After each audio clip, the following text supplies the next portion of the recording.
tefilo yituzah zechol ha'amen yivaisi mas tefilo yituzah zechol Saïf Vav, paragraphe Vav.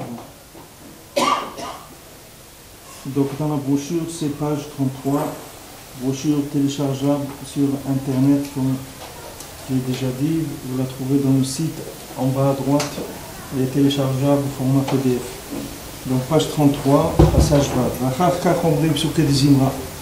Donc on a parlé hier, avant-hier, on a parlé du korbanot et des applications concrètes que les korbanot ils ont sur la vie de chacun. Maintenant, on va voir que la deuxième partie de la prière qui s'appelle les psuké des Imra. Les kasher aseret adibrot imaluchot. Maintenant, on va faire donc le premier travail qu'on a fait avec les korbanot, c'est un nettoyage du olam asiya. C'est-à-dire, c'est pouvoir nettoyer le monde de l'action de manière à ce qu'il soit apte à pouvoir reconnaître la Torah et recevoir une lumière de la Torah. C'est-à-dire, tant qu'il n'y a pas eu un nettoyage minimum au niveau de la Asiya, c'est-à-dire du monde de l'action, c'est-à-dire du monde le plus bas, tant qu'il n'y a pas une certaine purification, quelle qu'elle soit, c'est-à-dire qu'il n'y a pas de possibilité de se rendre compte que la Torah existe. C'est-à-dire quelqu'un il n'a pas du tout de conscience de l'existence de la Torah. Parce que la Torah, elle se révèle, mais comme on a vu que la Torah, elle se révèle que ceux qui ont mangé la manne, ça veut dire qu'il n'y a que celui qui arrive à une certaine clarté dans le cœur et dans l'esprit qui peut reconnaître la Torah dans la vie. C'est-à-dire qu'il peut faire un lien entre ce monde-là et la Torah. Sinon, il ne peut pas se rendre compte. Donc quand on a réparé ça, ça veut dire que déjà on est supposé avoir pris conscience de l'existence de la Torah et en faire un lien avec la vie dans ce monde. C'est-à-dire voir que la Torah, elle est importante par rapport à la vie, elle est même déterminante, c'est même la base de toute chose. Alors ça, c'est la première étape qu'on a dit les korbanot. Maintenant, on dit les psuké des Imra pour attacher les paroles de la Torah avec les luchot, avec les tables de la loi. Ki kashrut veikrabrut otiyot Torah shel aseret adibrot et la luchot. Parce que maintenant, le lien, c'est-à-dire le fait de lier et d'assembler les lettres de la Torah avec les lettres de la Torah des 10 commandements, d'accord? Dans les Aseret Adibrot, dans les 10 paroles qui sont inscrites sur les luchot, sur la table de la loi, il y a des lettres. Maintenant, le fait de prendre ces lettres, de les attacher et de les unir avec les tables elles-mêmes, Hu niflaot tamim deim, ça, c'est quelque chose qui est un pélé, c'est quelque chose, niflaot tamim deim, ça veut dire c'est quelque chose d'absolument extraordinaire. C'est-à-dire que les lettres de la Torah, des paroles qu'Hachem a dit, des 10 commandements, elles puissent tenir sur des pierres, sur les tables de la loi, c'est quelque chose qui est un pélé. Qui a Torah yachduto idbar, parce que maintenant, la Torah, c'est l'achdout d'Hachem, c'est-à-dire c'est le echad d'Hachem. Le echad d'Hachem, ça veut dire c'est Hachem par rapport à lui-même, c'est-à-dire quand il est echad. Echad, ça veut dire qu'il est infini. Il est infini. Comment on va parler de pouvoir prendre les lettres de la Torah et les mettre sur de la matière, et elles vont tenir là-bas? Comment c'est possible de faire ça? C'est pour ça qu'il dit que c'est un miracle. C'est un miracle qui est extraordinaire. C'est-à-dire que ces lettres-là, comme on en parlait hier de happiness, c'est vraiment un happiness. C'est-à-dire que c'est un nest très très extraordinaire. C'est pas quelque chose de pachou. Que ces lettres, elles tiennent sur la matière. Parce que ces lettres, c'est Hachem Mamash. C'est pas maintenant quelque chose qui est contracté. C'est Hachem Mamash, les lettres de la Torah. Alors comment les lettres des commandements d'Hachem, qui ont été dites par Hachem, comment elles tiennent sur de la matière? Il dit que c'est extraordinaire. Hachem itbarach meromam menusem mikol haruchniyut. Maintenant Hachem il est au-dessus de tout ce qui est spirituel dans le monde. Alken udvar pele meot shetuchal haTorah litlabesh botiyot. Donc c'est un pélé que Hachem Echad il peut rentrer dans des lettres qui vont tenir sur de la matière. C'est un pélé, c'est quelque chose d'extraordinaire. Jusqu'à que ces lettres-là, elles vont se mettre sur un livre, même sur un livre, ou même sur sur les tables de la loi. Comment c'est possible? Rak Hashem Yitbarach, mais Ahavat Israël. Mais rien qu'Hachem, il a fait ça par son amour pour l'homme Israël. Tzimtzem et Haor Torah, Vekama Tzimtzumim. Il a contracté la lumière de la Torah avec plusieurs contractions. Hashenitzamtzema Torah Baotiyot. C'est-à-dire que la Torah elle est arrivée à rentrer dans des lettres. Hacheniktevu Kol Haluchot. Jusqu'à que toutes les tables de la loi, elles ont été écrites. Donc il y a eu une première étape qui est un pélé, c'est que Hachem il rentre dans des lettres. Ça c'est un pélé. C'est quelque chose d'extraordinaire. C'est que maintenant que Hachem il arrive à rentrer dans des lettres et que ces lettres après elles tiennent sur de la matière, c'est quelque chose d'extraordinaire. Mais Hachem il l'a fait, c'est contracté. Comme c'est écrit dans un sefer sur les 32, je veux parler des 32 chemins de la Chokma, les 32 chemins de la sagesse. Il y a un livre sur les 32 chemins de la sagesse, et là-bas il explique. Il dit que maintenant Hachem, il dit c'est contracté, il dit comme quelqu'un qui se replie sur lui-même pour laisser un petit peu d'obscurité autour de lui, et dans cette obscurité-là, il va pouvoir commencer à construire le monde, le temps, etc. Donc il y a une contraction d'Hachem, que cette contraction-là, elle a pu rentrer dans des lettres.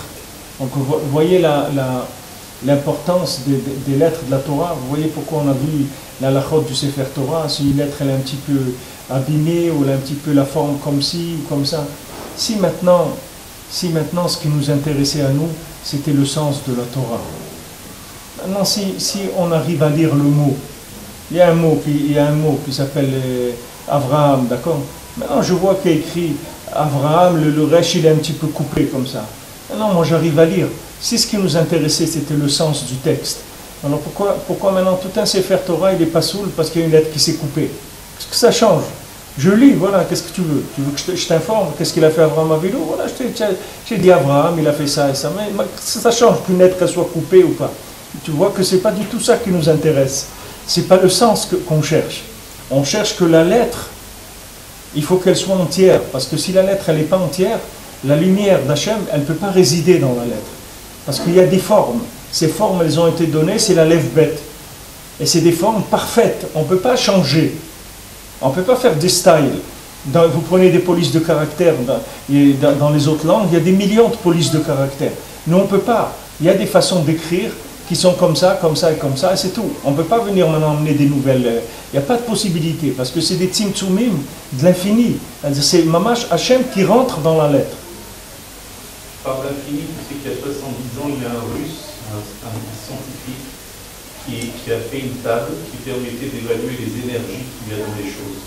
Donc quand il mettait une pomme, il se dessinait une flamme au-dessus de la pomme, c'est-à-dire sur la table, comme une grande table à dessin. Et ce russe-là a émis une lettre en hébreu, la flamme a dépassé la table. La flamme qui était dessinée, elle avait une grandeur infinie, comme tu viens de dire, qui dépassait la table. David, il y a quelqu'un. Donc ça l'avait interpellé qu'il avait vu que l'énergie qu'il y a dans la lettre. Qu'il y a dans la lettre hébraïque est infinie, comme tu viens de dire. C'est pour ça que ça donne du chizouk tellement.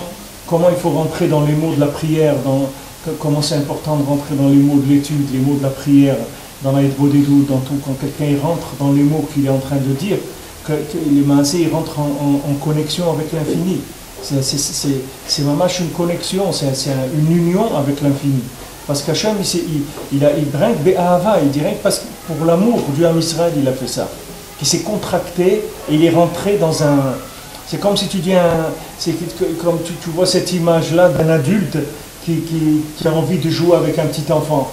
Il y a un tout petit enfant, il veut jouer avec lui. Alors l'adulte, il se plie et tout pour arriver à être au niveau de l'enfant, pour essayer de jouer avec lui, que l'enfant, il a un plaisir là-dedans, qu'il ait l'impression qu'il est en train de jouer avec lui. Alors l'adulte, il se plie, il se met par terre, il s'accroupit, etc. Pour que Hachem, il s'est contracté pour arriver à rentrer dans des lettres. Une fois, Rabbeinu, il a dit une Torah,